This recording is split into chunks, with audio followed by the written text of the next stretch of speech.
ایک شہنشاہ کے قدموں میں بیٹھے ہیں جسے عباس کہتے ہیں. گفتگو کا مرکز اسی آقا و مولا کی ذات ہے جسے حضرت عباس کہتے ہیں. حضرت عباس کی ذات میں خدا نے ایک ایسی کشش رکھی ہے کہ ہر عمر میں لوگ حضرت عباس سے مانوس ہو جاتے ہیں.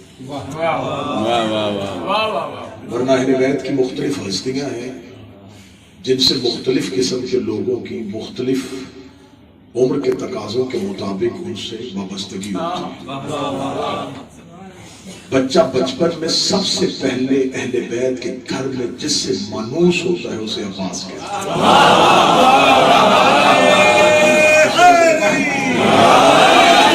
فطری بات بتانے لگا ہوں. سب سے پہلے بچہ بے شک بے شک بچپن میں سب سے پہلے ہمارے گھروں کے بچے جس سے مانوس ہوتے ہیں وہ حضرت عباس.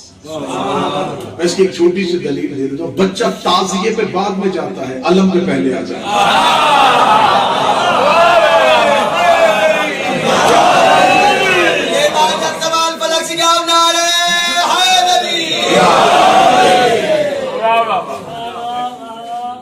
حضرت ابوالفضل عباس کے بارے میں ہمیں آج تک جو تعارف ملا، اس تعارف کے بعد ہم نے اپنے ذہنوں میں حضرت عباس کی ایک شخصیت کا خاکہ بنایا.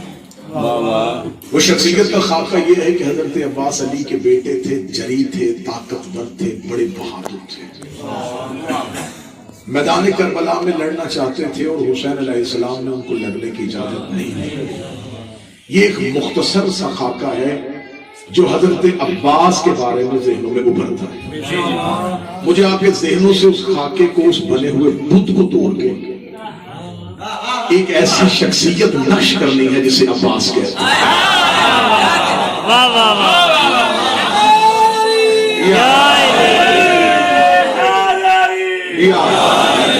پہلی بات تو یہ ذہن نشین کر لیجئے گا کہ جسے ہم بہادری کہتے ہیں، اسلام کے ہم وہ تصور بہادری کا نہیں ہے. ہمارے ہاں بہادر کہتے ہیں جسے لڑنا آتا ہو. اسلام کے ہاں جتنا غیرت مند ہو اتنا بہادر ہوتا ہے. اسلام میں جنگجو اور ہوتا ہے، بہادر اور ہوتا ہے، شجاع اور ہوتا ہے. لڑنے والے کو جنگجو کہا جاتا ہے، غیرت کے ساتھ میدان میں اترنے والے کو بہادر کہا جاتا ہے، اور جو خطرے کو آواز دے کے میدان میں بلائے اسے شجاع کہتے ہیں.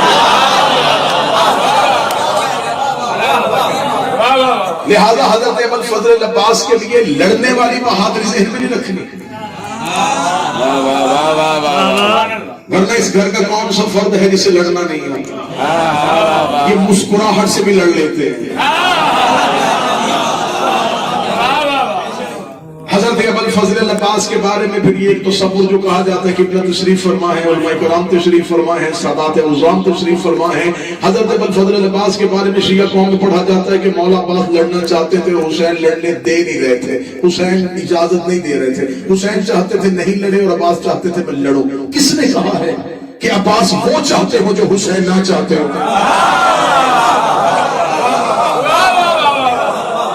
یہ کیسے ہو سکتا ہے کہ حضرت حسین چاہتے ہو کہ نہ لڑیں، حضرت عباس چاہتے ہو کہ میں لڑوں؟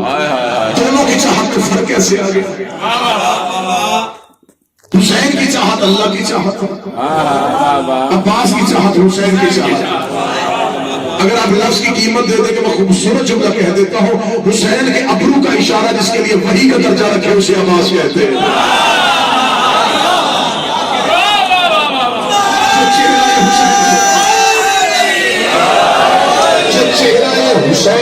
چہرہ حسین پہ حکم پروردگار ہے، اس داری کو عباس کہتے ہیں. خداوند متعال نے ہر ایک نبی سے کہا تھا کہ کچھ مانگ. جانشین مانگنے پہ ملا تھا. ابراہیم نے کہا میری ذریت میں امامت رکھ، دعا پہلے کی خدا نے بعد میں رکھی. موسیٰ نے کہا میرے بھائی ہارون کو میرا جانشین بنا، خدا نے موسیٰ کو ہارون جیسا دیا. خدا دینا چاہتا تھا حجت و وزیر بھی، جانشین بھی، لیکن خدا نے کہا پہلے مانگو پھر دوں گا. ابراہیم نے مانگا تو امامت دی، موسیٰ نے مانگا تو جانشین دیا. حتیٰ کہ نبی سے بڑا پیار تھا، تاج چکا ہوا تھا, یاسین کا صحرا تھا, مزمل کہہ چکا تھا, طٰہٰ کہہ چکا تھا, پھر بھی کہا میرا محمد اگر علی رہنا ہے تو مانگنا پڑے گا. نبی کو بھی سلطان نصیرہ کی دعا مانگنی پڑی تھی. رسول نے مانگا تو اللہ نے علی دیا, ابراہیم نے مانگا تو اللہ نے امامت دی, موسیٰ نے مانگا تو اللہ نے ہارون دیا. امیر المومنین نے ہاتھ اللہ کی بارگاہ میں حسن کے لیے نہیں اٹھائے تھے, حسین کے لیے نہیں اٹھائے تھے. ہمارے حسن بھی علی کو بغیر مانگے دیا, حسین بھی علی کو بغیر مانگے دیا. لیکن جب عباس آیا تو علی کو بھی ہاتھ دعا کے اٹھانے. علی کے گھر میں حسن جیسا بیٹا تھا, علی کے گھر میں حسین جیسا بیٹا تھا. جس کے گھر میں بڑی نعمتیں ہو وہ چھوٹی نعمتیں تو مانگے نہیں کرتا. جس کے گھر میں حسن جیسا ہو, جس کے گھر میں حسین جیسا ہو, پھر بھی علی نے دعا کے ہاتھ بلند کر کے ہمیں سمجھایا ہے کہ وہ علی جو کائنات کا مالک ہے اس سے عباس بغیر مانگے نہیں ملتا, تو تمہیں عباس بغیر مانگے گا.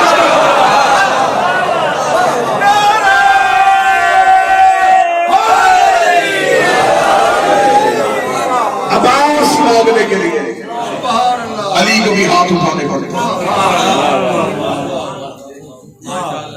جناب سیدہ کی شہادت کے بعد فوراً ہی حضرت ام البنین سے مولا علی کا عقد نہیں ہوا. علماء تشریف فرما ہے مولا امیر المومنین نے جناب سیدہ کی شہادت کے فوراً بعد جناب ام البنین سے عقد کیا. 10 سال کا وقفہ ہے جناب سیدہ کی شہادت میں اور جناب ام البنین کے ساتھ عقد. اللہ اکبر. اس درمیان میں 4 خواتین ایسی ہیں. ایک جناب محمد حنفیہ کی والدہ, ان کے ساتھ مولا علی کا. ایک جناب اسما ہے, ان کے ساتھ مولا علی کا. ایک جناب عمارہ ہے, یہ جناب سیدہ کی کنیزی میں تھی, ان سے بھی مولا امیر المومنین کا عقد. جناب ام البنین سے 10 سال کے بعد وصیت جناب سارہ نے کی تھی, فوراً علی نے عمل کیوں نہیں کیا؟ جناب سیدہ کی وصیت تھی تو 10 سال انتظار کیوں کیا؟ کیونکہ نگاہ امامت تھی کربلا میں. حسین علی کو عباس چاہیے تھے کربلا کے, اور کربلا میں ابھی وقت باقی تھا. علی کو وہ بیٹا چاہیے جو کربلا میں جوان ہو.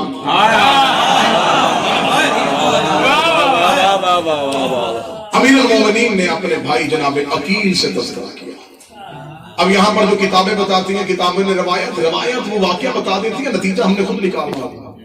روایت کہتی ہے کہ مولا امیر المومنین نے اپنے بھائی عقیل سے کہا کہ مجھے ایک شجاع ترین خاتون چاہیے. نہیں, یہ لفظ خاتون کا ہے, شجاع ترین قبیلہ چاہیے. کیونکہ بہادری عورت کا زیور نہیں, بہادری مرد کا زیور. امیر المومنین فرماتے ہیں کہ عورت سخی اچھی نہیں ہوتی اور بہادر عورت بھی اچھی نہیں. بہادری مردانگی کا زیور ہے. عورت گھر کے اندر اچھی ہوتی ہے, مرد میدان میں اچھا ہوتا ہے. آج جس گھر کے مرد بہادر نہ ہو پھر عورتیں بھی لڑنے آ جاتی ہیں.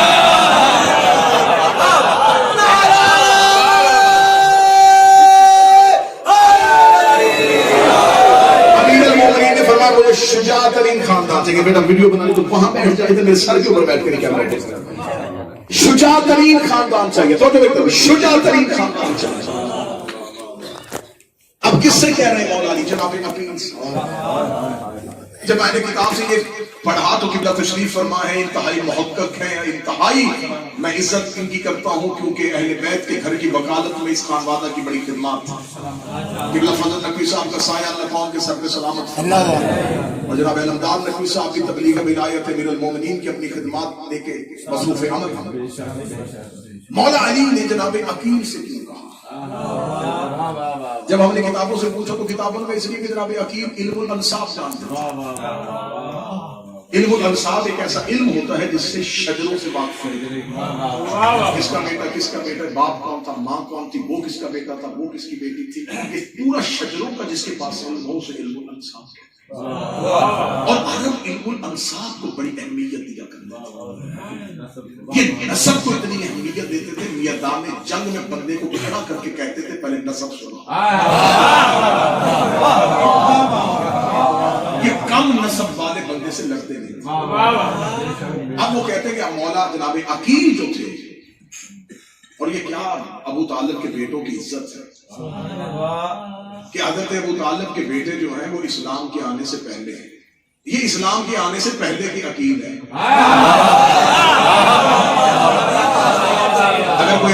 صدر کی قیمت ہے صدر، یہ ذلیلوں کے دور کے عقیل ہیں.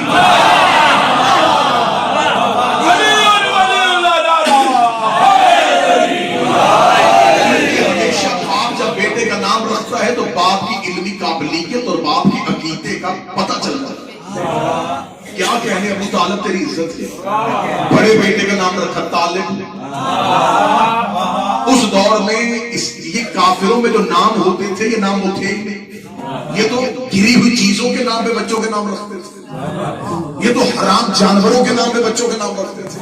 اب میں کیا کروں گا مقدس سرزمین میں بیٹھوں گا اور میں ایسے ایسے نام بتاتا کہ عقل دنگ رہ جاتے ہیں. کیسے کیسے جانوروں گھٹیا جانوروں کے نام پہ انہوں نے بچوں کے نام رکھے. اس دور میں حضرت ابو طالب نے حضرت عمران نے بیٹے کا نام رکھا طالب. طالب ہوتا کوئی مطلوب بھی ہوتا ہے. دوسرا بیٹا آیا 10 سال بعد. حضرت ابو طالب کے ہر بیٹے کے درمیان 10 سال کا فرق. پہلا بیٹا طالب. طالب کے 10 سال کے بعد جعفر. جعفر لغت اٹھا کے دیکھو آگے بریکٹ میں ایک ہی لکھا جنت کی ایک نہر کا نام. آج بھی لغات والے لکھتے ہیں کہ جعفر کا ترجمہ ہے جنت کی ایک نہر کا نام. ابھی اسلام آئے نے جو ابو طالب کو کس نے بتایا جنت میں جعفر والی نہر ہے. ابو طالب نے نام جنت کی نہر پہ کیسے رکھ دیا؟ دونوں میں سے ایک ہی بات ماننی پڑے گی. یہ ابو طالب جنت دیکھ رہا تھا یا اللہ ابو طالب کے بیٹوں میں نہروں کے نام لکھ رہا تھا. پہلے بیٹے کا نام طالب، دوسرے بیٹے کا نام جعفر. حضرت ابو طالب کے علم کی ارتقا دیکھنا، بلندی دیکھنا، مزاج کا بلندی دیکھنا. پہلے بیٹے کا نام طالب، 10 سال کے بعد اگلا بیٹا نام جعفر، 10 سال کے بعد اگلا بیٹا نام عقیل، 10 سال کے بعد اگلا بیٹا. ابو طالب نے نام ہی اللہ کے نام پہ رکھ دیا.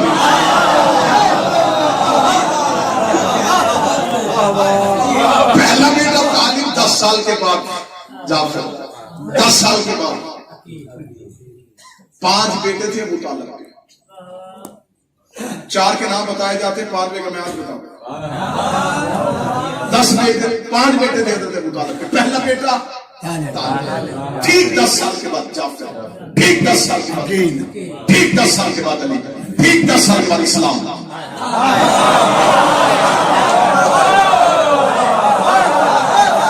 اسلام ابو طالب کے مذہب کا نام نہیں، ابو طالب کے بیٹے کا نام ہے.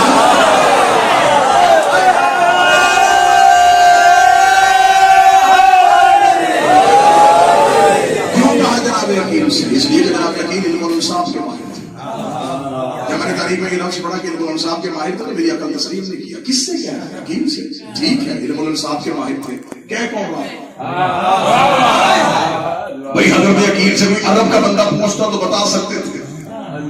وہ علی سوال کرے جس کی تلوار شملے جان تھی، جس کی زلفکار گردن میں رہ کے 7 نسلوں میں چھانک لیتی ہے، وہ حضرت یقین سے پوچھے. تاریخ سے میں نکال نہیں کروں گا. پوچھا حضرت علی نے بھی ہے، جواب حضرت عقیل نے بھی دیا ہے. ماہر بھی حضرت عقیل علم الانصاف کے تھے، زاویہ تبدیل کر لیتے، دوسرے زاویے سے دیکھ لیتے. یہ حضرت امیر المومنین کا جناب عقیل سے سوال کرنا بالکل ایسے ہی ہے جیسے اللہ نے موسیٰ سے پوچھا تھا تیرے ہاتھ میں کیا ہے. جیسے اللہ نے پوچھا تھا موسیٰ تیرے ہاتھ میں کیا ہے، جانتا اللہ بھی تھا اس کے ہاتھ میں کیا ہے، لیکن اللہ کہتا تھا، اللہ چاہ رہا تھا کہ یہ زمانے کو بتائیے کیا کیا ہے. حضرت موسیٰ نے بتایا یہ عصا ہے، اس سے بکریاں بھی ہانک لیتا ہوں، اس سے پتے بھی کھا لیتا ہوں، اس سے رات کی طریقے میں سفر بھی کر لیتا ہوں. اللہ سے پوچھا تھا کیا ہے، حضرت موسیٰ نے یہ بتا دیا کیا کیا ہے. جیسے کہ فرشتوں نے پوچھا تھا ومن تحت الکساء، یہ چادر کے نیچے کون ہے، تو رسول فرمایا اہل بیت النبوہ تمام الرسالہ. ایسے ہی حضرت علی نے پوچھا ہے کہ اے عقیل تو کسی شجاع خاندان کو جانتا ہے. صرف حضرت علی نے اتنا پوچھا تھا کہ حضرت عقیل نے بتایا ہاں ایک ایسے خاندان کو جانتا ہوں جو طاہر بھی ہے شجاع بھی ہے.